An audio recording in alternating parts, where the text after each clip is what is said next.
Assalamualaikum warahmatullahi wabarakatuh.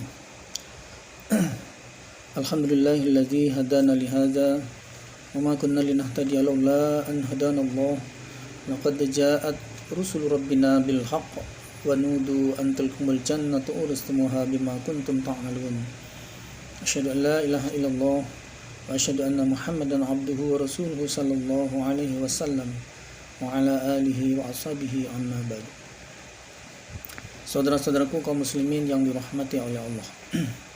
Marilah dalam kesempatan ini kita melanjutkan pengajian kita, melanjutkan surat Al-Baqarah ayat 217.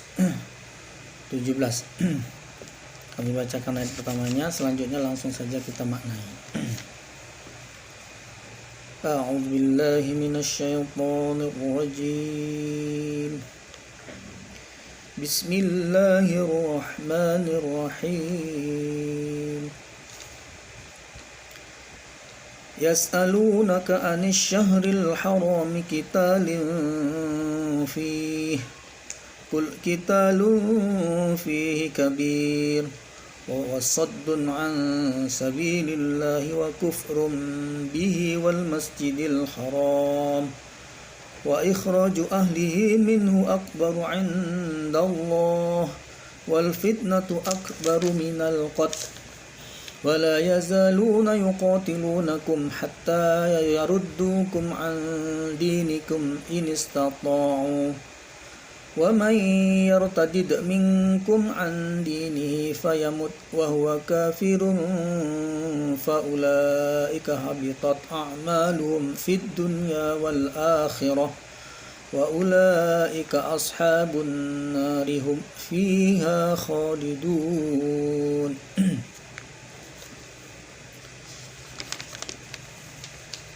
Yasalunaka, bertanya merekanya sahabat padamu Muhammad, sahabat-sahabatmu bertanya padamu anis syahril haram, tentang bulan-bulan haram. Bertanya tentang apa? Kita berperang di dalamnya bulan-bulan haram.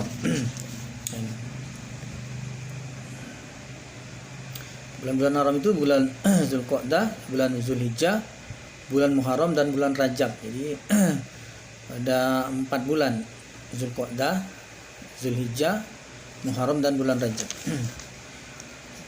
Nah, berperang di bulan-bulan haram tersebut itu bagaimana hukumnya? Kul, katakan Muhammad, jawab Muhammad, ini qitalun, adapun berperang di dalamnya bulan-bulan haram itu kabir, besar, maksudnya dosanya besar, tidak boleh, larangan, tidak boleh berperang di bulan-bulan haram. Wasaddun, dan adapun mencegah ansabila, dari agama Allah, mencegah maksudnya menghalang-halangi agama Allah. Orang mau ibadah dihalang-halangi, orang mau masuk Islam dihalang-halangi. Itu juga dosa besar, maksudnya gitu. Wa kufrun, dan kufur lainnya, bihi dengannya Allah, itu juga dosa besar. Wal masjidil haram, maksudnya dan mencegah dari Masjidil Haram, orang mau ke Masjidil Haram, sama seperti waktu Nabi mau haji, Nabi sudah hijrah di Madinah terus mau haji, oleh orang musyrik dilarang, dicegah. Itu juga dosa besar. Begitu juga wa ikhraju ahlihi, dan mengusir penduduk Mekah. Mengusir-ngusir itu ya juga dosa, minhu, darinya Mekah. Ini akbaru, lebih besar, indallah, di sisi Allah dosanya, saya gitu. Wal fitnatu, itu sama-sama besarnya semua itu tadi.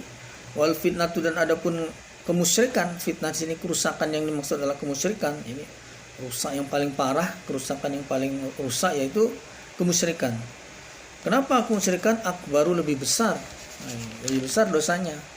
Minal qatli, min daripada qatli, ini pembunuhan. Ini yang sering disalah artikan ini maknanya oleh sebagian orang. Dikatakan wal fitnatu akbar minal qatl. Fitnah lebih berat, lebih kejam daripada membunuh. Fitnah dimaksud sebenarnya bukan memfitnah, tapi ini kemusyrikan. Ini berbuat musyrik, atau orang berbuat musyrik itu lebih berat, lebih besar dosanya dibandingkan dosa membunuh. wala yazaluna, wala dan tidak yazaluna henti-hentinya merekanya ahli kitab Yahudi Nasrani.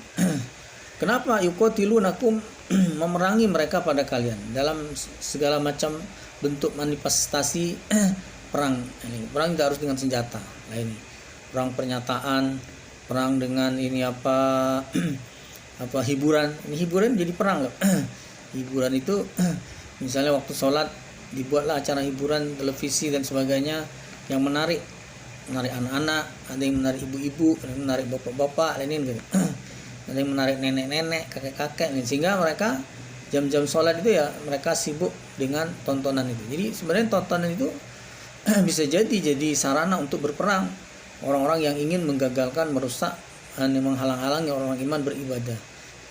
Sehingga orang iman itu ya tidak beribadah sudah menjadi kebiasaan nanti. Nah, ini orang waktunya ibadah dia nonton TV itu udah biasa, di mana-mana begitu gitu. Nah, karena dari sedikit demi sedikit ya gitu. Ini apa kita dikalahkan melalui hiburan gitu. Bahkan semua hal bisa jadi sarana untuk berperang. Bahkan pendidikan pun bisa jadi pendidikan sekolah ini. Nanti lama-lama sekolah ini ya setiap tingkatannya itu dengan digembar-gemborkan, dipromosi-promosikan itu sehingga orang itu kalau tidak sekolah itu ya malu. Tidak sekolah itu malu. Padahal tidak sekolah itu ya tidak masalah, tidak wajib. Tapi dibuat sistemnya itu sehingga bermasalah kalau tidak sekolah, dipersulit kalau tidak sekolah. Apapun, sekolah kerja harus berdasarkan pendidikan, kerja harus berdasarkan ijazah. Ini pekerja harus ini sertifikatnya atau pendidikannya tingkat apa kan gitu. Sehingga orang terpacu untuk sekolah terus, SD, sekolah dasar, sudah SD langsung melanjutkan SMP, ini SD aja sudah 6 tahun ini belum jadi apa-apa ini. Tambah lagi 3 tahun SMP belum jadi apa-apa ini. Lanjutkan lagi SMA ini, SLTA, SMK dan sebagainya, SMEA kalau dulu. Belum jadi apa-apa. Lanjutkan lagi kuliah, dulu ada sarjana muda, sekarang S1 belum apa-apa juga. S2 lagi belum apa-apa lagi, sampai S3 dan sebagainya. Ini tanpa disadari seolah-olah satu sisi kita itu diajak pintar, diajak jadi orang pintar, diajak jadi orang pandai. Padahal kalau kita perhatikan apa semua orang mampu, gitu. Kalau guru kami bilang pendidikan itu ya mampunya itu ya 3, atau bukan mampu. Hal yang harus diperhatikan dalam pendidikan itu tiga hal. Pertama biayanya. Ya sebenarnya urut-merurut ya tidak masalah, sekedar urutan ya. Pertama biaya. Kalau tidak ada biaya ya tidak akan selesai, tidak akan mampu. Bayarannya, ini biaya sekolahnya, iurannya, segala macam bentuk-bentuk uang yang harus keluar. Apalagi jauh dari rumah ya kan, ya harus kos dan sebagainya. Ini transportnya, biaya segala macam. Kalau biayanya udah jelas-jelas tidak mampu kan, bayar SPP-nya aja tidak mampu kan gitu, atau biaya iuran bulanan atau semesterannya tidak sanggup, masa harus ngutang terus? Siapa yang mau ngutangi nanti kan gitu? Kalau ada yang mau ngutangi, mau bayar pakai apa kan gitu? Masya Allah, jadi tagihan sampai mati, sampai akhirat ini, alangkah beratnya. Kalau jelas-jelas tidak mampu ya tidak usah. Nah itu pertama ini biaya. Kemudian kecerdasan anaknya ini. Apa semua orang diberi oleh Allah cerdas? Itu tidak. Tidak. Cerdas itu ya tidak seperti alat satu untuk semua, itu tidak. All for one, one for all, ini tidak. Ini semua itu ada kecerdasannya, masing-masing jenis, masing-masing hal, masing-masing masalah, masing-masing ini masing-masing keadaan itu ada kecerdasannya masing-masing. Ini kecerdasan masing-masing. Tidak seperti satu alat ini, kalau ada alat ini bisa semua untuk multifungsi semua, tidak. Ini cerdas itu ada orang cerdas, contoh ini pelajaran. Ada orang cerdas matematika. Tapi dia giliran ini bahasa Inggris misalnya. Ini mati kutu, gitu, tidak bisa. Kadang-kadang sebaliknya. Ini dia bahasa Inggris bisa, mudah, menerima mengerti kan, faham lah ini, bisa mengikuti dan sebagainya. Begitu matematika, begitu juga mati kutu dia kan gitu. Nah, ini. Ada yang pintar olahraga, oh itu. Jadi pelajaran lain enggak bisa. Ada orang pintar pelajaran lain, olahraga nggak bisa. Ibarat main volley dia, servis ya. Orang ke depan bisa servis dari atas, bisa tajam, bisa langsung mati, langsung poin. Ini enggak, servis dari bawah itu ya meleset gitu. Meleset ini gitu. Enggak kena, padahal bola di tangannya kan gitu. Bola di tangannya gitu, enggak kena. Nah, ini namanya tidak diberi kecerdasan masalah atau bidang itu. Lain orang ada kecerdasannya. Sementara sekolah itu pelajarannya semua mau dipelajari, semua harus dipelajari, masya Allah. Semua harus bisa, semua harus nilainya standar minimal. Dan ini udah sampai standar tidak naik kelas ini.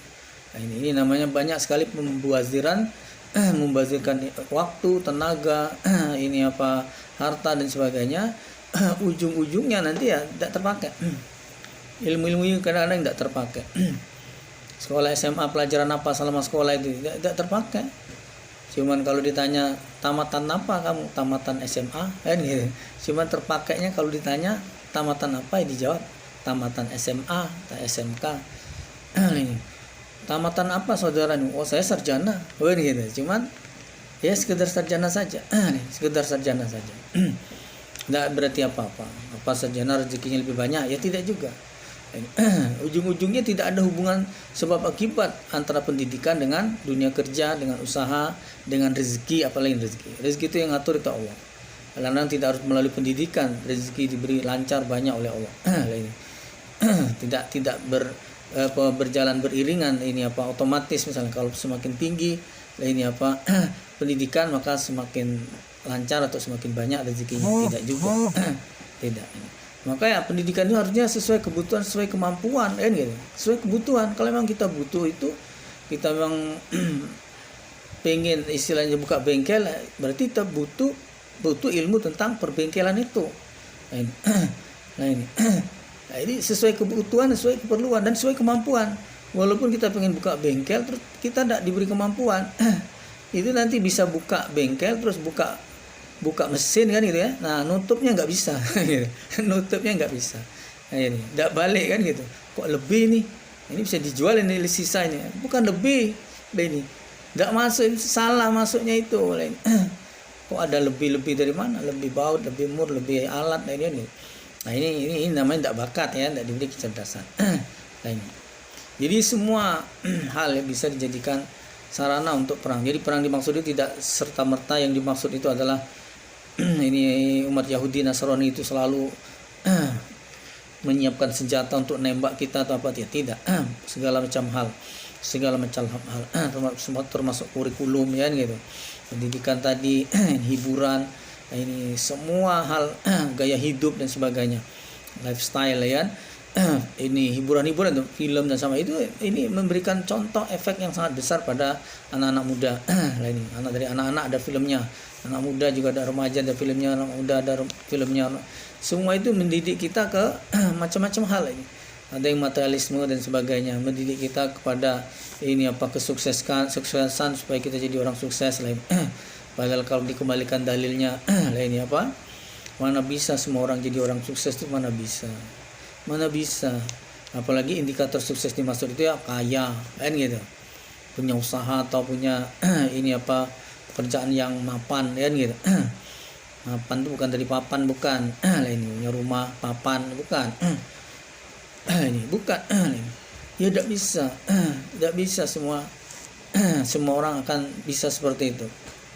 Nah, ini cuman gembar-gembornya saja, sehingga ini apa, nilai-nilai moral, nilai-nilai kasih sayang, nilai-nilai ini apa, persahabatan, nilai-nilai ini apa, agama dan sebagainya itu semakin terkikis dengan hiburan-hiburan yang ada itu, mengajarkan kepada kita lebih kepada materialisme dan sebagainya. Itulah perang mereka tanpa kita sadari. Mereka berusaha memerangi kalian orang Islam, hatta yaruddukum, sampai tujuan akhirnya sampai yaruddukum, mengembalikan mereka pada kalian, andinikum, dari agama kalian. Ini maksudnya membuat kita itu murtad, keluar dari agama kita. ini istata'u, jika mampu mereka. Kalau mereka mampu, mereka akan berusaha membuat kita keluar dari agama kita.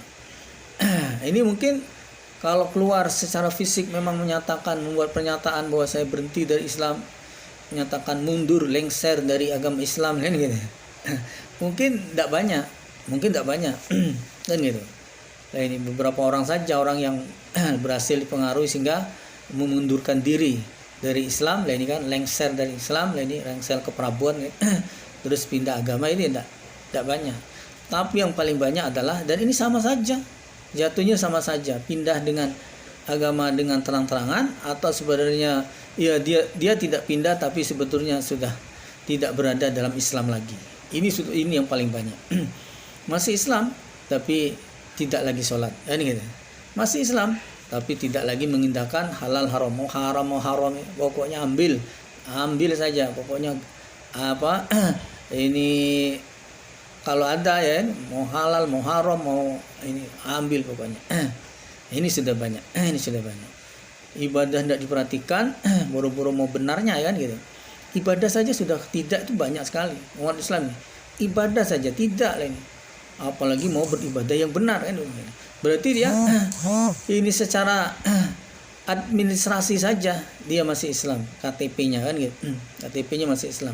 Tapi secara ini hakikinya ini dia sebenarnya sudah tidak berada dalam Islam lagi. Ibarat kalau lihat buku besarnya nanti di sisi Allah sana itu namanya sudah dicoret ini. Namanya sudah dicoret miring gitu. Cret miring. Ini. Sudah di blacklist, di garis bawah hitam. Blacklist, list kan garis, black hitam lain. Maksudnya sudah tidak berada di Islam lagi. Sebab orang dikatakan Islam itu selagi dia menjalankan syariat Islam. Seorang masih dikatakan iman selagi dia masih mengimani, meyakini, tidak meragukan, tidak mengkufuri lain gitu. Begitu dia meragukan, mengkufuri, tidak bisa lagi dia dikatakan orang iman walaupun dia masih mengatakan dirinya orang iman. Begitu juga keislaman tadi.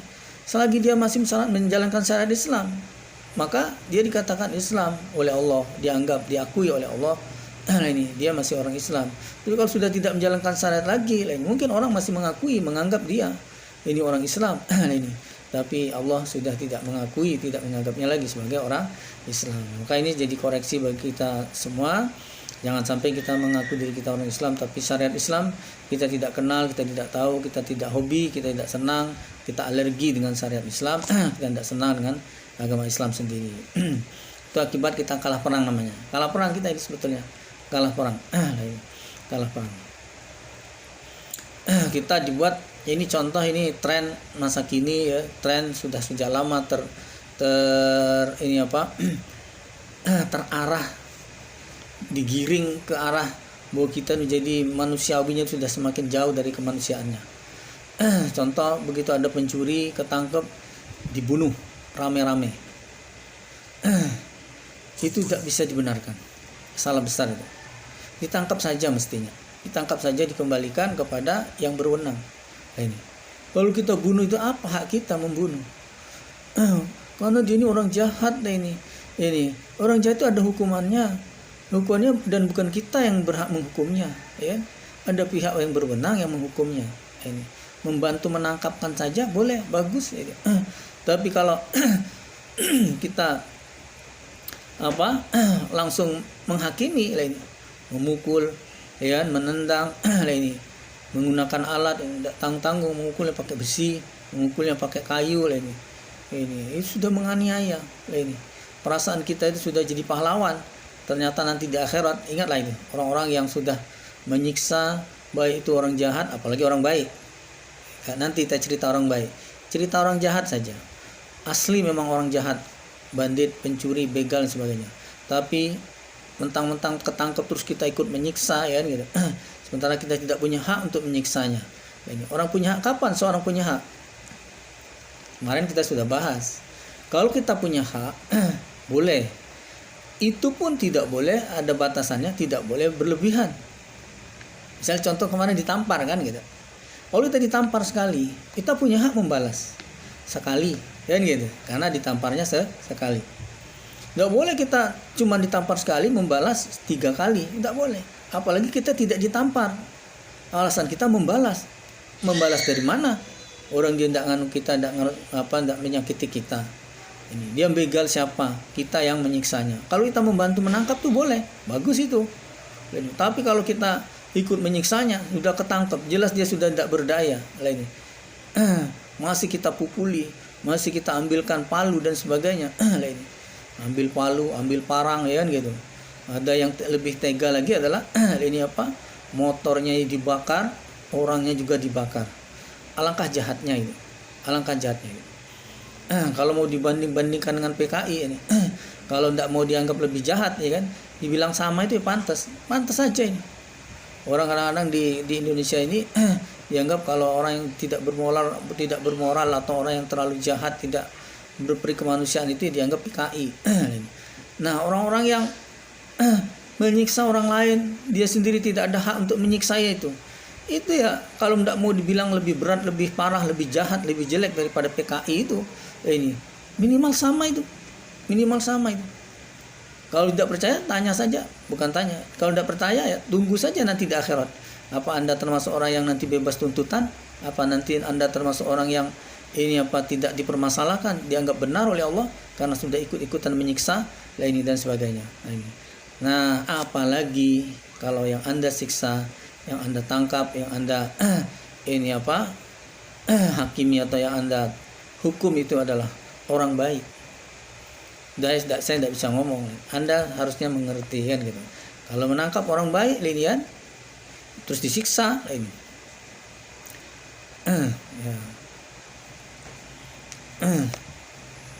Tidak bisa ngomong, masya Allah. Orang jahat saja tidak boleh kita perlakukan seperti itu. Jadi target mereka yang memerangi kita itu supaya kita murtad. Dari kita rajin ibadah jadi malas ibadah. Dari kita senang ibadah jadi tidak senang, bosan, atau kita jadi lebih mempunyai hobi baru.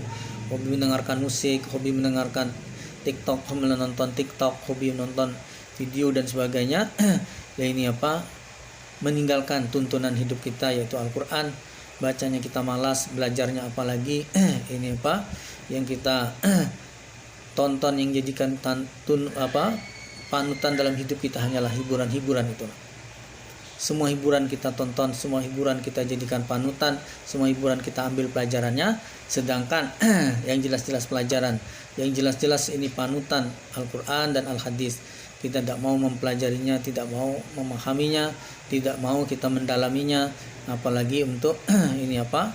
Menjadi pejuangnya, menjadi pembawanya, menjadi pembawa estafet ini perjuangan Quran Hadis ini. Karena Quran Hadis ini ilmu Quran Hadis akan punah, akan habis. Beda dengan ilmu dunia. Ya, dalam episode sebelumnya kan sudah kita bahas. Ilmu dunia semakin berkembang, ilmu agama semakin habis. Lain. Karena penyampainya tidak ada. Secara isnad putus. Kalau secara isnad putus, maka ilmu itu sudah dinyatakan habis, punah, tidak bisa diamalkan, tidak bisa dipelajari lagi, tidak sah lainnya, tidak sah. Tapi Allah mengancam, bagaimanapun orang ini apa non muslim, mereka memerangi kalian, seberat apapun hidup, seberat apapun godaan hidup untuk terpengaruh mengikuti mereka, tapi kalau itu menyebabkan kalian itu murtad, Allah mengancam. Wa may yartadid, waman dan barang siapa yartadid yang murtad dia, minkum dari kalian orang iman, andini dari agamanya, pindah agama. Fayamut, maka mati. Ini pindah agama terus mati. Bisa hari itulah, bisa besok, bisa tahun depan, bisa 10 tahun, bisa 3 bulan. Maksudnya itu ya kita akan bakal mati. Apakah kita ini mati ya meninggal ini tetap dalam keadaan iman, tetap dalam keadaan Islam, atau mati kita ini setelah berubah keyakinan, setelah kita berubah ini apa agama lain. Seandainya kita berubah agama terus kemudian matinya dalam keadaan berubah itu belum sempat kembali lainnya. Wahwa dan dia kafirun kafir. Jadi kita dicap kafir. Tadi kita orang iman, tadi kita orang Islam. Begitu murtad kita dicap kafir. Maka catat ini. Kadang kita orang Islam salah satu dalilnya ada memang. Tapi dalil umum itu akan dibantah atau jadi batal dengan dalil khusus. Ini termasuk jadinya dalil khusus. Orang yang bersyahadat, ini orang yang mengucapkan syahadat, maka dia akan masuk surga. Lain.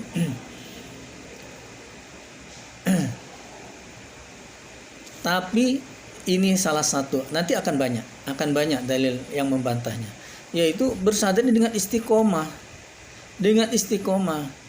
Kedua, dengan tidak dibatalkan. Nah, kalau yang ini batal dia. Batal.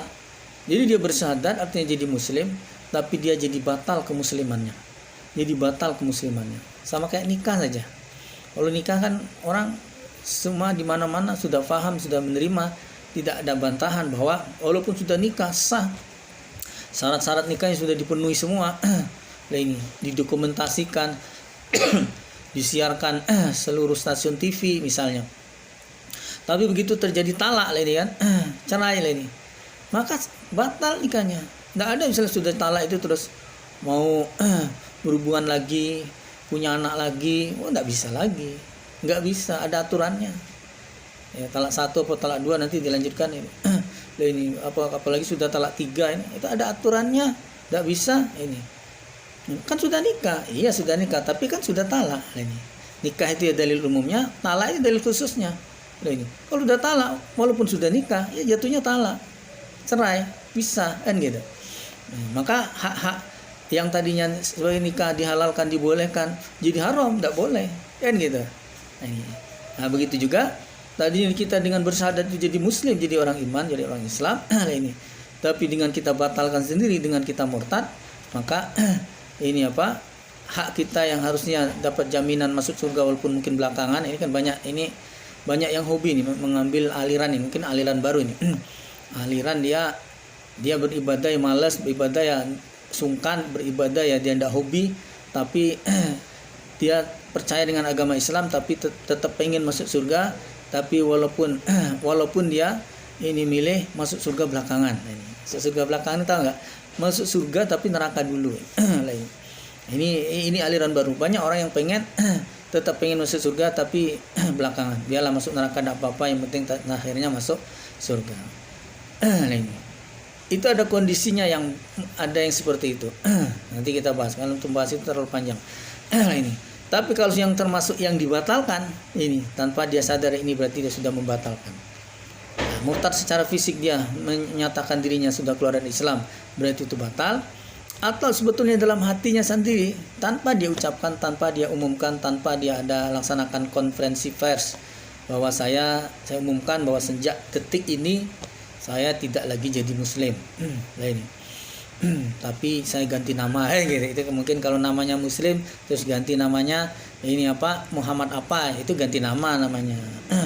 Maksud ini dia dari sejak detik ini saya keluar dari agama Islam. Ini ya gitu. Walaupun tidak melalui konferensi pers diumumkan, masuk koran, masuk paret, masuk got, masuk TV, masuk apa, itu asal di hati sudah meragukan agama Islam, asal di hati sudah tidak ada senang serak dengan agama Islam, itu cukup itu, bahkan lebih dari cukup. Nah ini sebab dalam Islam ada istilah munafik. Orang munafik ini orang kafir yang masuk Islam. Bukan masuk, bahasa yang kurang tepat. Orang kafir yang bersembunyi dalam Islam.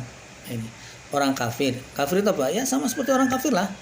Dengan yang namanya keimanan, dia tidak percaya apa yang harus diimani. Dengan syariat Islam dia tidak senang mengerjakannya, dia tidak mau, tidak hobi. Nah, tapi karena dia bersembunyi di dalam Islam, maka ya dia terlihat sepertinya seperti orang iman, seperti orang Islam, terlihat seperti orang-orang Islam lain yang menjalankan syariat, ya sholat, ya puasa, ya ibadah. Sahur dia ikut, buka dia ikut, tapi dia mana peduli kalau lapar, kalau haus siang hari dia mau minum, yang penting jangan ketahuan. Nah ini gitu. Puasa di kamar stoknya roti banyak, mie instan, ini minuman ringan ada semua di kamarnya. Sahur ikut, malah ikut bangunkan sahur, gitu. Ikut bangunkan sahur. Buka nanti ikut ya buka bersama, setiap hari berbuka bersama itu. Nah ini. Tapi siang-siang istirahat itu ya enggak ada orang minum lain. Nah ini. Kan gitu, minum, makan apa ini. Nah ini namanya Itu namanya sudah jadi orang munafik. Kalau sudah jadi orang munafik sama nih tadi, syahadatnya batal. Tidak ada orang munafik masuk surga walaupun belakangan, tidak bisa. Kekal abadi selama-lamanya. Kafir juga murtad. Kafir belum masuk Islam ya selama di neraka, atau murtad sudah masuk Islam kemudian murtad keluar dari Islam juga termasuk kekal. Nanti masih ada banyak lagi. Nah, maka kita jangan sampai karena ketidaktahuan kita merasa diri kita masih Islam, diri kita masih jadi orang iman, ternyata sebetulnya kita itu sudah keluar atau sudah dikeluarkan dari agama Islam. Nauzubillah min dzalik. Jadi Allah ancam kalau kalian murtad ini, maka kalian itu kafir. Faulaika, maka demikian itu habitat, lebur apanya amalan mereka. Artinya walaupun dulu dia pernah sholat, serajin sholat, senang sholat, ngimami malah gitu. Sholat yang ngimami, hebat itu. Sudah ngimami dia dianggap orang yang sudah ya patut dicontoh ya, orang hebat itu kepahamannya itu. Nah ini walaupun sholat, haji ya sudah, umroh ya sudah, korban setiap tahun korban dan sebagainya. Tapi Allah anggap habitat a'malhum, lebur amalan, hancur. Namanya hancur itu ya. Tadi itu ada tadi itu ada wujudnya itu ada, tapi begitu namanya hancur ini enggak ada lagi, hilang, hancur lagi. Fit dunia wal akhirah, di dunia dan akhirat. Amalan di dunia hancur, akhirat juga nanti hancur, tidak ada lagi yang dia bisa temui dulu. Amalan apa yang sudah dia kerjakan, amalan sedekahnya, amalan zakatnya, amalan puasanya tidak ada lagi, sudah dihancurkan. Wa ulaika, dan demikian itu ashabun nar, penghuni neraka. Jadi kalau sudah murtad jadi penghuni neraka, haknya surga sudah hilang, namanya di surga sudah dicoret kan gitu. Mereka fiha, di dalam neraka, kholidun, kekal. Kekal itu artinya ya bukan berapa ratus tahun, berapa ribu tahun, tapi kholidina fiha abada, selama-lamanya. Nah, ini. Innal lazina, sungguhnya orang-orang amanu yang beriman mereka, wal lazina, dan orang-orang hajaru yang hijrah mereka. Ini. Kalau beriman ini di zaman Nabi ya atau zaman sebelumnya, kita biar mudah dari zaman Nabi ke sekarang dan sampai akhir zaman saja. Itu sama soal beriman. Hijrah, hijrahnya ada beda-bedanya. Dulu zaman Nabi itu hijrah itu dari Mekah ke Madinah, itu hijrah. Sebelum hijrah ke Madinah, hijrahnya itu ke Yaman. Ini ke negeri Raja Najasyi itu. Ini. Kemudian diperintah oleh Allah hijrah ke Madinah. Nah, kita sekarang ini ini kan ada dalilnya ini, orang iman dan hijrah. Kapan kita ini bisa hijrah pindah ke Madinah? Tidak perlu kita. Tapi kalau mau pindah ke Madinah ya boleh-boleh saja. Kalau memang bisa memungkinkan, ongkosnya ada, terus di sana nanti bisa punya usaha atau punya pekerjaan yang bisa menumpang hidupnya, terus di sana bisa nerima kita, ya silakan. Tapi secara hakikinya tidak harus, bukan itu yang dimaksud hijrah. Dulu ya memang hijrah di sana itu karena di Mekah tidak memungkinkan ibadah. Sekarang di Indonesia ini dimanapun ujung atau ini tempat tinggal kita bisa ibadah, jadi tidak perlu hijrah. Yang di Palembang bisa ibadah, ya saya tidak perlu hijrah, cukuplah di Palembang. Mau pindah hijrah ke ibu kota, ya silakan, mungkin urusan lain gitu. Tapi kalau hijrah urusan tidak bisa ibadah, kalau memang betul di tempat yang tidak bisa ibadah, pindah ke tempat yang bisa ibadah, itu namanya hijrah. Itu aslinya. Dari tempat yang tidak lancar ibadahnya, pindah ke tempat yang lancar ibadahnya, itu hijrah. Apalagi dari tempat yang tidak bisa ibadah ke tempat yang bisa ibadah. Biasanya kadang-kadang kaitannya dengan pekerjaan. Dia dapat pekerjaan, gajinya lumayan, bahkan kadang-kadang mungkin gajinya besar, tapi harus keluar kota, tapi harus jadi operator sehingga tidak bisa meninggalkan satu detik pun tempat berdiri atau tempat duduknya itu atau dia harus ke bawah laut berbulan-bulan, atau dia harus berlayar sehingga tidak bisa ibadah dan sebagainya. Nah, ini dia pindah pekerjaan walaupun gajinya kecil, walaupun penghasilan kecil, atau buka usaha sendiri walaupun hasilnya belum jelas, tapi bisa ibadah, waktu sholat bisa sholat, waktu sholat Jumat bisa sholat Jumat dan sebagainya. Ini namanya hijrah. Itu hijrah. Nah, termasuklah yang belum melaksanakan ibadah kemudian melaksanakan ibadah, itu juga hijrah. Dari yang belum berhijab itu hijrah. Ini gitu. Ini cuma termasuk bagiannya. Tidak cukup dengan begitu berhijab sudah hijrah ini. Nah, ini tidak cukup dengan berhijab saja, ini kan. Ini namanya baru bungkus kan gitu. Baru bungkusnya saja, isinya belum. Itu saja itu saja penting ini kan. Ini. Tapi kalau cuma bungkusnya saja, ya begitu dibuka tidak ada isinya kan gitu. Jadi semua harus dihijrahi kan gitu. Yang belum lancar, bagaimana usahanya jadi lancar. Yang belum terlaksana kewajiban, bagaimana supaya terlaksana, itu hijrah namanya. Pikiran kita dalam rangka merubah diri kita kepada arah yang lebih baik dalam beragama, itulah hijrah. Ini ada istilah guru kami itu, ini marang kasampurnan. Apa itu, ada lupa. Ini apa? Gayuh marang kasampurnan.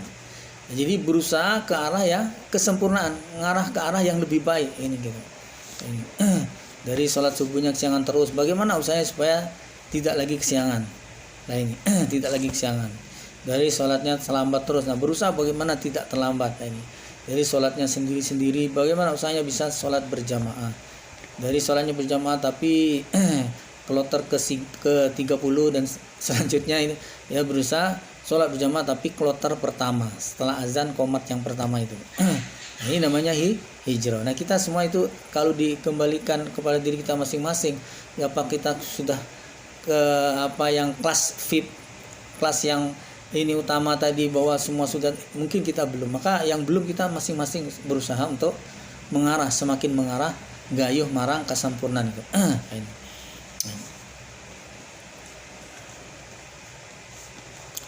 Wajahdu dan membela mereka. Membela sesuai kebutuhan. Ya kemarin sudah kita bahas itu. Seperti anak bayi, ini apa perlu pampers, ini kan pembelanya bukan dikasih pedang. Ngapain anak bayi dikasih pedang dulu? Masjid bocor, ini pembelaannya apa? Ya dibenari bocornya itu, ganti genteng kayak apa, ditampal kayak, bukan dikasih pedang. Apa-apa bela pakai pedang, bela pakai pedang, bukan. Nah, saat perang ya gitu, kita diperangi, dimusuhi, nah itu baru pakai pedang. Itu pun kalau orang pakai senjata, ya kita pakai senjata. Kalau kita pedang, orang pakai pistol, orang pakai meriam ya, jarak jauh ya, ratusan kilo ditembak kan bisa sampai sini. Kita pakai pedang dari jauh gini-gini, ya pelurunya sudah sampai ke ini apa nyawa kita ini gitu. Ini sesuai kebutuhan. Belum perlu sekarang ini bukan lagi pakai pedang ini kan. Kalau memang terjadi perang ya kan, orang pakai nuklir ya kita pakai nuklir juga gitu. Nah ini kalau terjadi perang. Nah, ini artinya membela agama sesuai kebutuhan, sesuai kebutuhan. membela mereka fisabilillah dalam agama Allah. Jadi dia beriman, waktunya hijrah dia hijrah, rela dia tinggalkan walaupun dia banyak harta. Kan dibahas ya, ada seorang sahabat yang meninggalkan hartanya padahal di sana orang kaya, tapi dia tinggalkan. Yang penting ibadah saya lancar, biarlah harta saya habis atau dikuasai oleh orang kafir, biarlah lain, yang penting saya bisa ibadahnya lancar. Terus mau bela agama ya tidak harus banyak, ukurannya bukan banyak, tapi ukurannya sesuai kemampuan kita masing-masing. Jadi persentase itu ya, bukan nominal yang dinilai perbandingan orang satu dengan orang lain, orang iman satu dengan lain, itu bukan nominalnya. Kamu berapa membela setiap bulannya? Saya 50.000. Kecil kamu. Saya ini 1 juta. Nah ini. Nah ini. Kalau ditanya penghasilannya, ini kalau secara nominal besar yang 1 juta daripada 50 ya ini dah. Tapi kalau setelah ditanya ternyata yang 50.000 satu bulan itu membela agama, penghasilan cuma 500.000. Ini 500.000 penghasilannya. Berarti berapa persen kalau 50.000? Itu berarti 10% ini. Sedangkan yang 1 juta tadi setelah ditanya berapa penghasilan 1 bulan ini, ratusan juta ini. Dia cuman ini apa atau miliaran gitu ya. Dia cuma 1 juta, alangkah kecilnya kan gitu. Gitu. Jadi sesuai dengan kemampuan masing-masing. Membela agama Allah. Ya agama Allah ini kita harus sensitif. Sensitif itu maksudnya bukan sensitif, peka gitu ya. Peka, agama ini butuh apa? Agama ini butuh apa? Nah, ini agama ini lagi membutuhkan apa? Nah, kalau bisa kita ya yang memenuhinya, atau kita ikut membela, ikut andil. Ya ini walaupun kebagian sedikit gitu. Jangan sampai tidak sama sekali. Ulaika demikian itu yarjuna mengharapkan mereka rahmat Allah, rahmatnya Allah, rahmat Allah, pahala surga itu, ini ridho Allah itu rahmatnya Allah. Jadi kita ibadah ini itu yang kita harapkan. Kenapa mengharapkan itu? Karena itulah yang dijanjikan. Kita mengharapkan yang tidak dijanjikan, jangan harap. Berharap sesuatu yang tidak dijanjikan, jangan harap, tidak akan dapat.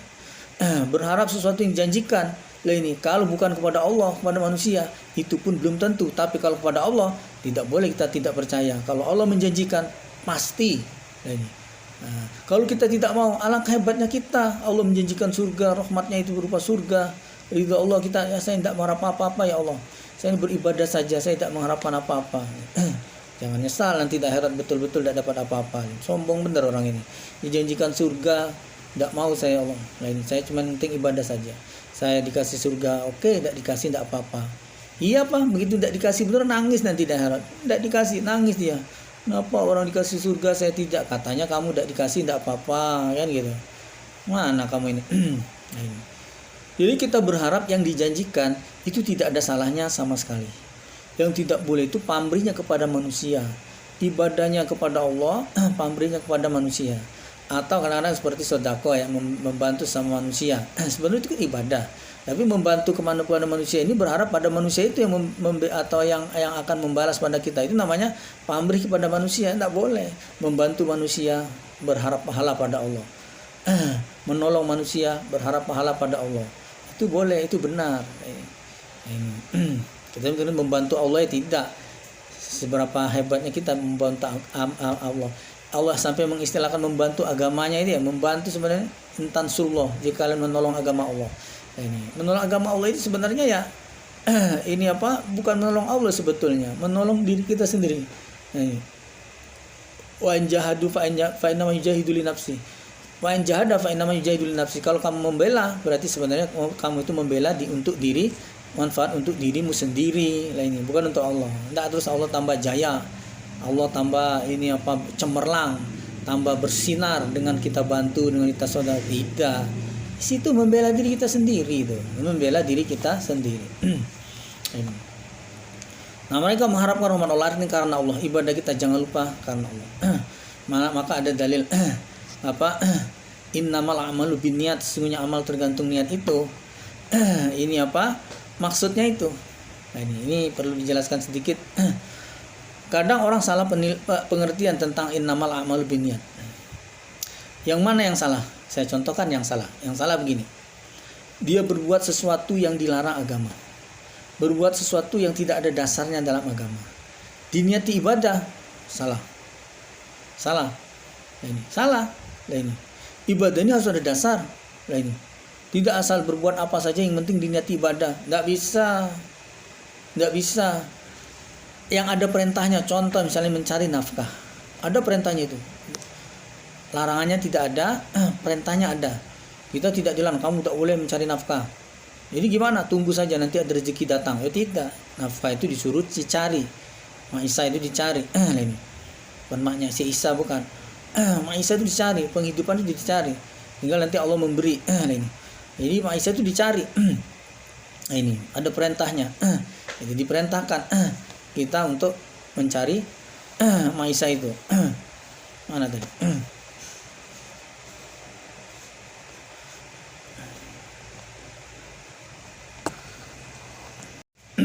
Nah, maisha atau pekerjaan itu dicari, usaha itu dicari, tapi kita tidak boleh ini apa menghalalkan segala cara.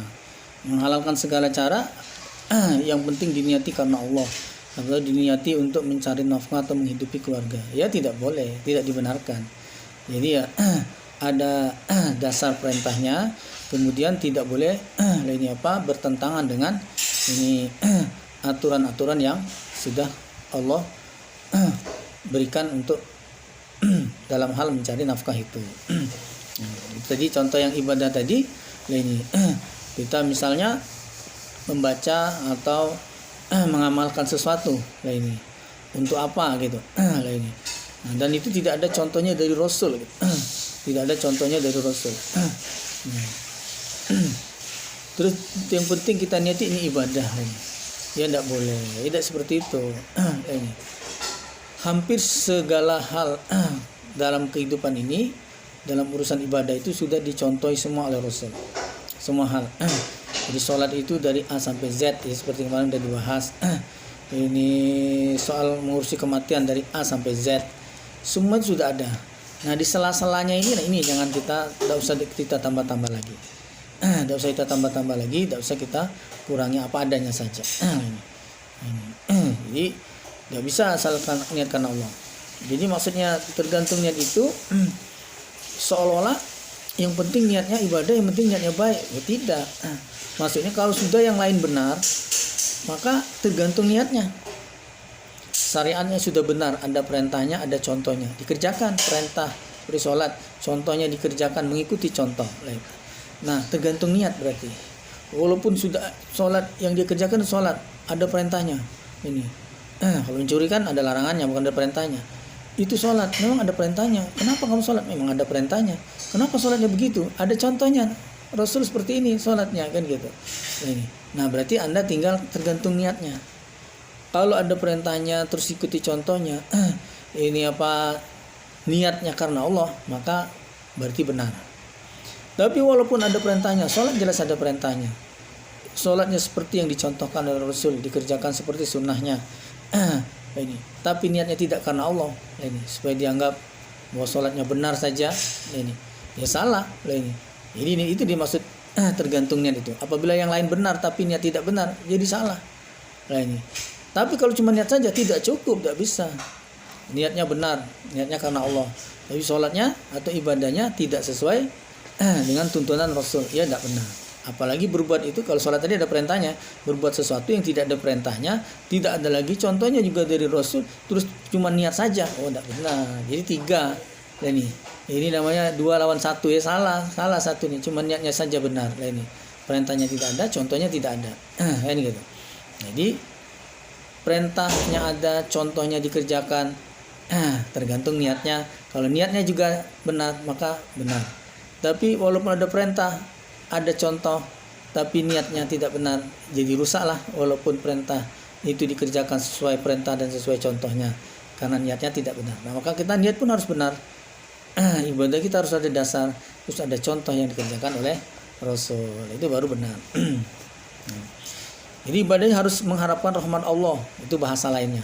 Kadang dalam bahasa lain itu ini apa seperti puasa, mensoma Ramadan imanan wahtisaban, dengan iman dan mencari hisaban. Nah, itu maksudnya karena Allah. Mencari hisaban, mencari pahala, mencari ganjaran kepada Allah.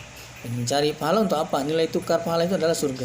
Bukan nanti pahala itu tukar dengan dikuruskan dengan dolar. Oh, tidak. Memang kita mau beli apa dengan dolar? Sana tidak ada lah. Ini dikuruskan oleh Allah pahala itu dengan surga. Ditimbang tinggi rendah derajat juga tergantung amalan itu pahala ini. Amalan apapun dinilai dengan pahala. Amalan yang besar pahalanya, amalan yang kecil pahalanya, yang sedang dan sebagainya. Jadi kursnya nanti surga itu maksudnya gitu. Jadi bahasanya beda-beda. Kadang mengharapkan rahmat Allah, sama itu karena Allah juga namanya. Itu bahasanya saja yang beda. Wallah, dan adapun Allah kenapa Ghafurun maha pengampun, Rahim lagi maha penyayang. Ini pengampunnya Allah. Kadang-kadang kita itu ini apa sudah berusaha menjadi orang iman yang benar, berusaha hijrah, ini berubah dari keadaan yang tidak baik jadi lebih baik, ini yang kurang jadi mengarah kepada kesempurnaan tadi, berusaha membela agama semampu kita, niat sudah kita tata niatnya karena Allah, kadang-kadang masih saja ada kurang-kurangnya. Yang jelas jangan sampai itu dengan kesengajaan kita, tapi itu karena keterbatasan kita. Nah, maka Allah akan mengampuni karena Allah Maha Penyayang. Dengan penyayangnya Allah, maka Allah punya sifat mau mengampuni walaupun itu kita ada kesalahan-kesalahan. Jadi orang-orang iman itu ada yang masuk surga, masuk neraka dulu kemudian masuk surga, itu karena penyayangnya Allah. Ini ada hal-hal yang cukup atau bisa terampuni dengan cukup dimasukkan neraka, ada yang ini apa akhirnya masuk nerakanya lama tapi akhirnya masuk surga, ada yang malah oleh Allah dihapuskan saja atau dilewatkan saja. Itu karena sifat penyayangnya Allah dan pengampunnya Allah. Dia ada yang pengampun harus dibayar dengan neraka, ada yang pengampunan yang oleh Allah dianggap tidak perlu dibayar dengan neraka, dimaafkan saja. Contoh orang yang banyak memaafkan, di sana nanti kesalahan-kesalahan kita juga banyak dimaafkan. Kalau kita menutupi rahasia orang iman contoh, maka di sana nanti sebagian rahasia kekurangan. Rahasia di situ maksudnya kejelekan dosa dan harusnya dibalas dengan neraka. Tapi karena kita banyak menutupi kesalahan-kesalahan orang, ini bukan menyiar-nyiarkan, bukan kong kali kong ya, menutupi rahasia di sini bukan kong kali kong korupsi. Siapa korupsi kita tahu, kita malah kebagian, kita bagian nyimpan uangnya, itu bukan menutupi, itu namanya. Kadang-kadang kekurangan orang itu ya kejelekan, pengalaman hidupnya, kekurangannya, kesalahan yang pernah dia kerjakan masa lalu. Nah, itu kan sudah tidak perlu diulang-ulang. Mungkin dia sudah berubah, mungkin dia sudah tobat, mungkin dia sendiri sudah lupa atau melupakan itu. Mungkin dia sudah sekarang ini, dulu itu dia preman, dulu dia misalnya orang jahat, begal, sekarang ini dia jadi guru ngaji, sudah jadi orang iman misalnya. Kita kok masih mengungkit-ungkit, oh ini begal, dulunya ini begal, ini sekali begal tetap begal. Kita saja yang mempertahankan status orang jelek itu, padahal dia sudah berubah kan gitu. Nah, maka ini yang tidak perlu dibuka-buka. Maka ini yang tutup rahasia. Nanti oleh Allah orang yang berusaha menutupi kekurangan-kekurangan temannya, saudara-saudaranya, nanti oleh Allah pun kekurangannya pun Allah tutupi kan gitu. Lanjut. Yas'alunaka, bertanya mereka sahabat pada Muhammad anil khamr, dari khamr. Khamr itu yang memabukkan. Dulu belum ada narkoba, sekarang ini narkoba itu termasuk yang memabukkan, ya, kecanduan, memabukkan, bahkan menghilangkan ingatan, menghilangkan kesadaran dan sebagainya. Wal maisir dan judi. Sahabat-sahabat bertanya pada Muhammad tentang ini khamr dan judi. Ini dua hal yang sangat identik dengan budaya Arab waktu itu. Bahkan mungkin sampai sekarang, ya kan gitu. Dari sebelum Islam datang, sebelum Muhammad jadi Rasul, orang Arab inilah jadi kebiasaannya. Barangkali ini ya, saking hobinya ini versi saya saja ini. Mungkin setiap keadaan mesti disuguhkan dengan judi dan mabuk. Nah, ini. Misalnya ada yang melahirkan, nah ini ada judi, dia digelar beberapa meja judi dan siapkan minum-minuman keras. Ada yang nikah, ini. Ada yang sunatan, disiapkan meja judi dan disiapkan minum-minuman keras. Ada yang nikah juga gitu. Mungkin ada yang ceraian ini gitu ya. Orang ceraian kok disiapkan meja judi sama yang mau mabukkan juga. Pokoknya ada kematian ini. Ada kematian mungkin di sana begitu juga. Ada kematian itu ya untuk menghibur keluarga yang kematian, maka disiapkan meja-meja judi dan minum-minuman keras dan gitu. Saking namanya sudah jadi adat. Jadi benar semua itu. Benar semua itu maksudnya bagi mereka itu ya judi dan khamar atau minuman keras itu ya sudah jadi adat. Jadi tidak ada salahnya, sudah jadi biasa, itu adat atau budayanya. Ada tamu, bagi yang kaya, bagi yang mampu itu ya disuguh bukan kopi, bukan teh lah ini. Ketawa mereka disuguh teh sama kopi itu. Ini. Ya, jadi apa suguhan itu? Ya khamar. Khamar itu berterhormat. Yang menyuguh itu berarti menghormati, yang disuguh itu merasa terhormat dengan dikasih khamar tadi. Jadi suruh mabuk dia merasa dihormati kan itu. Saking geblek ini, saking gobloknya ini. Nah, ini. Judi ya biasa, kalah ya biasa, menang ya biasa. Jadi walaupun suatu yang biasa gitu, mereka sudah menganggap hal yang biasa. Segala hal, segala masalah mereka itu hiburannya atau mereka itu ini harus ada ini menu ini. Nah, ini berat makan ya. Kalau saya itu ya, kalau makan itu ya yang jangan tinggal itu ada sambelnya kan gitu. Sama nasinya, sama lauknya. Wah, enggak, maksudnya itu minimal satu biasanya. Jangan harus ada sambalnya gitu. Nah, ada orang itu enggak, saya makan harus ada lalapnya kan gitu. Enggak, saya makan yang penting harus pakai ayam. Harus sama ayam kalau saya makan itu. Maka dia makan di kandang ayam, dia makan sama ayam. Dia makan sama kambing. Saya harus makan sama kambing. Ya sudah, makanlah sama kambing. Artinya dia saking idenya, fanatiknya itu harus begitu. Nah ini. Nah, orang Arab itu ya fanatiknya gitu. Setiap kejadian apapun itu ya mesti mana ini meja judinya kok ada siapkan ini.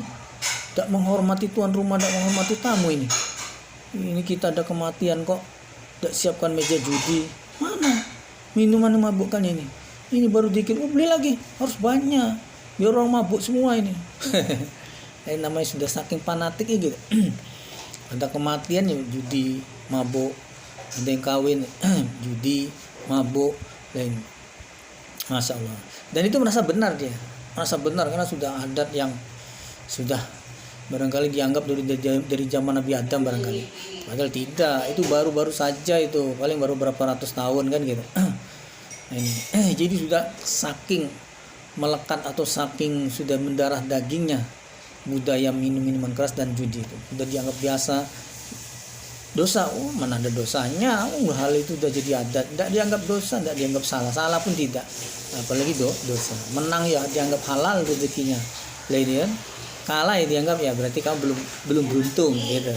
biasa rugi sampai jual rumahnya, sampai menggadaikan istrinya, menggadaikan anaknya, biasa itu. Dia kalah judi kemarin tuh, rumahnya terjual, ini istrinya tergadaikan, diambil orang. Dianggap biasa itu, dianggap biasa. Tidak ada salah sama sekali. Padahal di dalam kacamata kita ya, maksudnya dalam pemikiran kita itu, ya jelas masa Allah alangkah ya salahnya cara berpikir seperti itu. Nah di Indonesia juga sama ini, nanti kita bahas itu. Jadi mereka begitu, segitunya ya. Iya. Kul kata kalau Muhammad fihi di dalam keduanya, khamar dan judi itu ismun, dosa kabir yang besar, dosa besar. Tapi wa manafi'u dan beberapa manfaat linnas bagi manusia. Jadi ada manfaat bagi manusia. Khususnya yang dimaksud manfaat ini adalah minum khamar tadi, yaitu untuk menghangatkan badan atau untuk kekuatan dan sebagainya. Ada manfaat. Nah waktu ayat ini diturunkan, ini apa? Mereka masih minum. Jadi sempat perang Badar, sempat beberapa perang itu sahabat-sahabat itu masih minum, artinya masih mengkonsumsi minuman khamar itu. Nah ini begitu ayat ini surat Al-Maidah diturunkan, ini ayat 90. Ini ya ayyuhallazina amanu innamal khamru wal maisiru wal ansabu wal azlamu rijzum min amali syaitani fajtanibu la'allakum tuflihun. Nah orang iman, sungguhnya khamar, minuman yang memabukkan atau apapun seperti sekarang narkoba ya, wal maisir dan judi, wal ansab dan ini berhala, wal azlam dan mengadu nasib, ini mengundian anak panah itu rijsun, sesuatu yang menjijikkan, min amal syaitan, termasuk amalan syaitan. Fajtanibu, maka menjauhilah, la'allakum tuflihun, supaya kalian beruntung, supaya kalian bisa masuk surga. Nah setelah itu turun, waktu mau berangkat perang mereka minum. Ini ternyata mereka dalam perang itu kalah atau mati ya. Ini sahabat-sahabat bingung, ini mati syahid atau ini gimana? Ini kan dilarang ini. Ya ternyata larangan ini tidak berlaku mundur, tidak berlaku surut. Ini. Jadi yang sebelum ayat larangan itu turun, maka mereka tidak disalahkan minum minuman itu. Nah yang disalahkan itu orang-orang yang setelah ayat itu larangan turun, dia masih minum minuman keras atau khamr itu yang disalahkan. Nah termasuk orang yang minum khamr itu, kata Nabi, sudah diharamkan minum khamr ini. Siapa yang minum khamr, maka di akhirat di surga dia tidak bisa minum khamr. Maksudnya bukan dia masuk surga tapi tidak boleh minum khamr.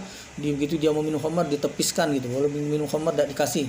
Kamu tidak boleh minum khamr, bolehnya minum susu saja, sama ini es krim, sama ini sama es kopior, sama jus boleh. Enggak, maksudnya tidak masuk surga. Jadi orang yang sampai masih mengekalkan minum khamr, maka di akhirat dia tidak bisa masuk surga, maksudnya gitu. Nah ini contoh tadi ya, kemusyrikan, kekafiran, kemunafikan, minum khamr. Ini nambah satu lagi, ini menjadi pembatal orang yang walaupun dia dulu sudah bersahadat. Walaupun dia dulu sudah bersahadat, gara-gara dia masih hobi minum minuman keras atau narkoba dan sebagainya, maka dia di akhirat tidak bisa minuman khamr itu, karena di surga itu ada khamr. Di surga itu ada khamr tapi tidak memabukkan. Nah, maka dia tidak bisa masuk surga. Wa ismuhuma, dan adapun dosa keduanya akbar, lebih besar min naf'ihima, daripada manfaatnya. Jadi soal khamr ini dan judi ini, karena itu sudah menjadi mendarah daging, ini prosesnya Allah tidak mengharamkan secara langsung atau tidak secara drastis, itu tidak, tapi bertahap ini. Dengan ini pertama dikatakan bahwa dosa tapi ada manfaatnya, ya ini gitu, masih ada manfaatnya, itu masih belum dilarang, masih boleh minum. Kemudian tahap berikutnya itu dilarang ini sholat wa antum sukara, sedangkan kalian itu mabuk. Kalau lagi mabuk tidak boleh sholat, menjauhi, tidak boleh mendekat tempat sholat, tidak boleh sholat. Sehingga sehari kita sholat harus 5 waktu, belum lagi yang sunat-sunat. Kalau lagi mabuk gimana? Akhirnya mengurangi, akhirnya ini habis maghrib mau minum, nanti mau isya gimana ini? Lagi mabuk ini tidak bisa sholat nanti. Nah isya saja nanti, habis isya nanti, subuhnya kan masih lama kan gitu. Tapi lama-lama akhirnya ya, karena dia supaya bisa ikut sholat tadi ya, akhirnya sudahlah saya tidak bisa minum, karena nanti mau waktunya mau sholat saya lagi mabuk gimana, tidak bisa sholat kan gitu. Nah terakhir baru surat Al-Maidah ayat 90 tadi, dia katakan najis itu pekerjaan syaitan, supaya dijauhi ini supaya jadi orang yang beruntung. Nah itu diharamkan, tidak boleh sama sekali. Wa yasalunaka, dan bertanya mereka sahabat kepada Muhammad, maza, apakah sesuatu infikun yang diinfakkan. Ini. Kul, katakanlah Muhammad, al-afwah, kelebihan. Ayat ini mansuh. Apa yang diinfakkan? Ya kalau ada kelebihan. Seperti ibaratnya kita beli sesuatu terus sudah dimakan keluarga kita, masih ada sisa dan lebih, kasihkan ke kucing, gitu. Kasihkan tetangga, kasihkan apa. Itu kalau mau nunggu lebih gitu jarang terjadi. Mau nunggu lebih itu jarang terjadi. Apalagi sodakonya uang. Mana ada orang laporan kelebihan uang. Di depan tangga rumah itu loh, di terasnya, di halaman rumah bercecer uang receh gitu. Itu bukan sengaja dibuang, itu bukan, pasti terjatuh gitu. Bukan karena dia kelebihan uang. Tidak ada ceritanya orang kelebihan uang. Ini kalau mau sedekah, mau infak, nunggu lebih, nggak mungkin jadi. Duitnya jatuh, nah itu duit lebih itu infakkan itu. Kalau tidak jatuh enggak, maka orang diangkali pakai seleretan gitu. Sehingga duit masuk tidak bisa keluar ya kan gitu. Jadi bukan lebih, ini mansuh. Jadi nansenya itu wa mimma razaqnahum yunfiqun, surah Al-Baqarah. Ayat-ayat ini apa? 3 Pak. Ayat 2.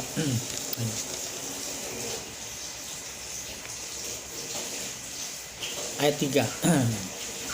Allazina yu'minuna bil ghaibi wa yuqimuna sholata wa mimma razaqnahum yunfiqun. Dari rezeki yang kami beri pada mereka infakkan. Jadi infak tidak harus tunggu lebih. Seberapa yang kita bisa, seberapa yang kita infakkan. Semakin banyak tentu semakin baik, tentu semakin bagus pahalanya untuk diri kita sendiri. Kazalika, seperti demikian itu, yubayinu, menerangkan siapa Allah lakum untuk kalian, al-ayati, pada ayat-ayat. Begitulah cara Allah menerangkan ayat-ayat, la'alakum, agar kalian tatafakkarun, berpikir kalian, agar kalian termikir. Mikir yang dimaksud adalah kita mentaatinya, kita mengimani dan mentaatinya. Bukan berpikir tersebut itu terus apa kok ini sekarang ini banyak murung, saya ini mikir. Kenapa? Itu ada ayatnya disuruh kita berpikir. Jadi apa saya pikirkan saja. Kemarin kamu sudah ngajikan bab sholat itu, ya sudah saya pikirkan dan saya pikirkan terus ini. Kamu sholat enggak? Saya pikirkan saja. Oh, enggak gitu. Maksud mikir yang dimaksud itu bukan mikir yang seperti itu. Mikir itu menjadikan kalian itu dengan ayat yang Allah ceritakan ini, akhirnya menjadikan kita yang tadinya tidak iman jadi iman, yang belum iman jadi iman, yang tadinya belum yakin jadi yakin, yang tadinya belum taat jadi taat. Itu hasilnya mikir, bukan mikir gitu ya. mikir, stres lama-lama. Nah ini.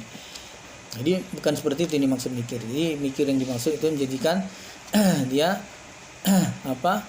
bisa menerima kebenaran agama, bisa menerima kewajiban jadi orang iman, jadi orang Islam. Ini bisa mentaati apa-apa yang sudah diatur, ditentukan oleh Allah Rasulnya. Itu hasilnya berpikir. Fit dunya wal akhirat, di dunia dan akhirat. Ini. Jadi apapun yang Allah atur urusan dunia dan akhirat, ini hasil berpikir kita tadi. Kita dalam rangka menjalankan, dalam rangka kita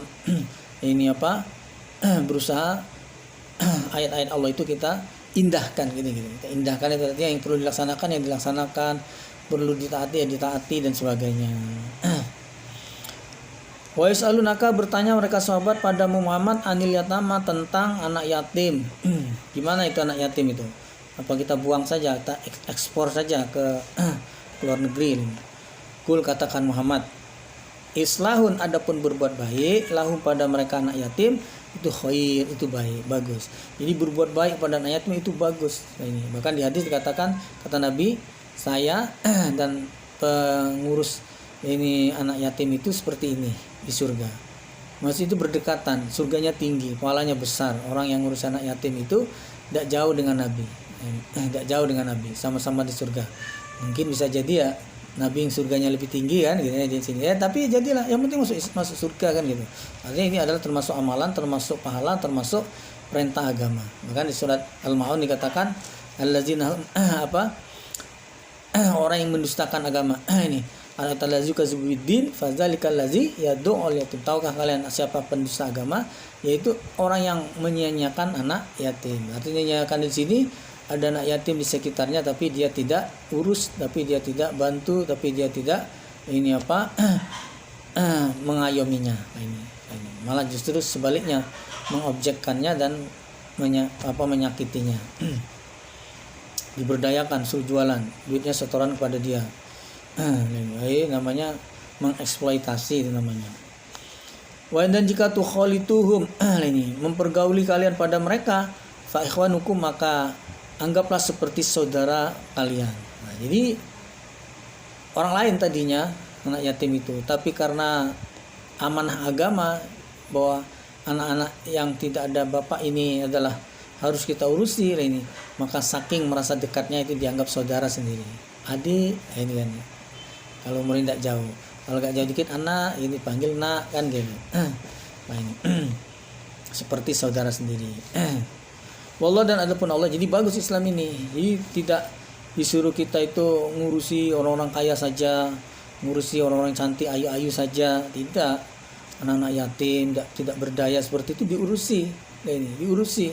Ini biar kita ini ini Islam ini kuat ini kan, yang bikin lemah ini weakness ini ini kita buang semua. Anak yatim itu melemahkan, itu orang miskin ini melemahkan, itu apa ini.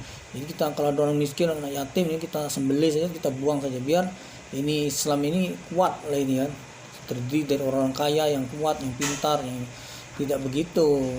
Kita ini bukan mau kuat-kuatan apa ya gitu. Justru agama kita itu ini mengamanahkan pada kita, melindungi, mengurusi ya kan gitu, mengayomi pada anak-anak yatim itu, yang tidak malah dianggap mendustakan agamanya. Artinya dia sepertinya beragama tapi dianggap, Allah menganggapnya dusta saja, bohong gitu. Dia ngomong Islam tapi tidak mau ngurus anak yatim gitu.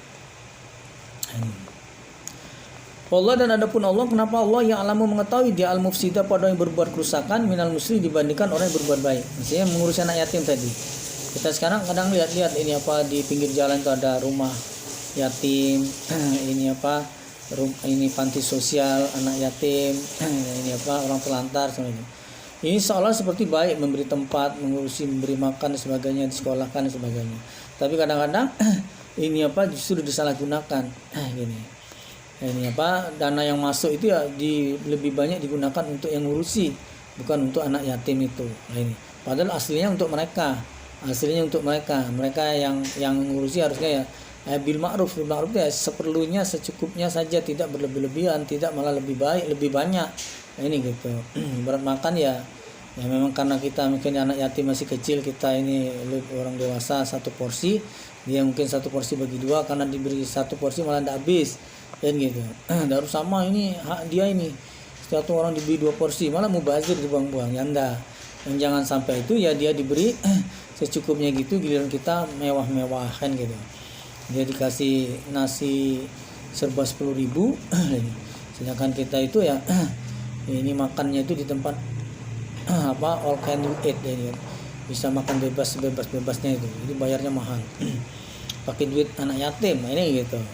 Nah, Allah lebih tahu mana orang yang berbuat kerusakan dan mana orang yang berbuat baik, betul-betul dia ngurusi anak yatim. Dan itu tidak bisa dimanipulasi. Kalau manusia bisa nih dari data ini uang dipergunakan untuk memberangkan, untuk ini, seolah betul-betul semua dihabiskan untuk ngurusi anak yatim, padahal lebih banyak digunakan untuk kepentingannya pribadi.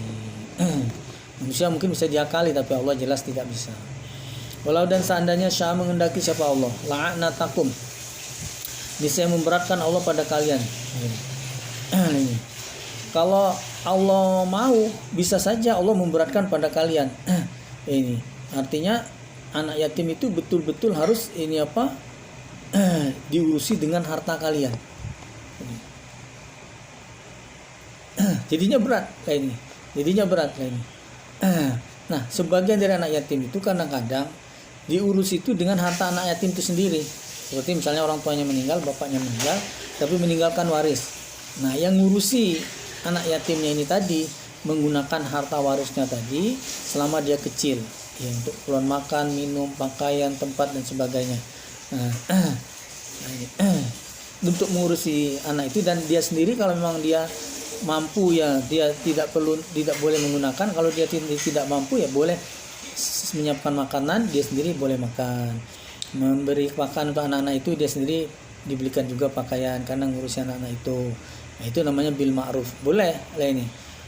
Menggunakan harta anak yatim itu. Seandainya Allah memberatkan, pokoknya kalau ada yatim harus diurusi, harus disekolahkan, harus diberi makan cukup, harus apa? Harta di mana? Ya harta kamu sendiri pakai gunakan lah ini.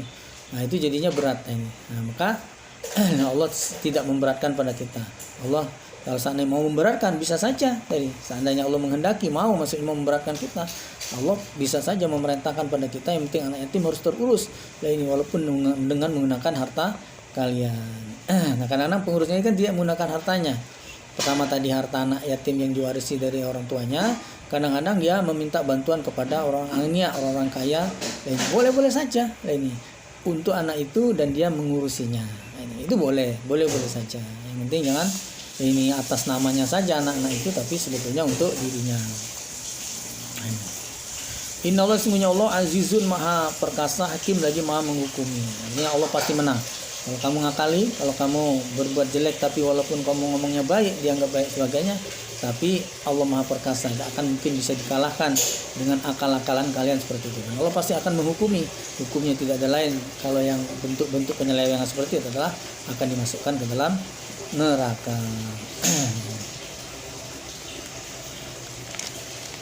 Kiranya cukup sampai di sini dulu apa yang bisa kami sampaikan dalam kesempatan kali ini. Insyaallah mudah-mudahan Allah beri kesempatan akan kita sambung dalam edisi yang berikutnya. Seandainya dalam penyampaian kali ini ada kata-kata kami yang kurang berkenan atau menyinggung perasaan dan sebagainya, kami mohon maaf. Begitu dengan edisi yang sebelum-sebelumnya ya kami mohon maaf yang sebesar-besarnya atas perhatian yang kami syukur. Alhamdulillah, jazakumullahu khairan. Wassalamualaikum warahmatullahi wabarakatuh.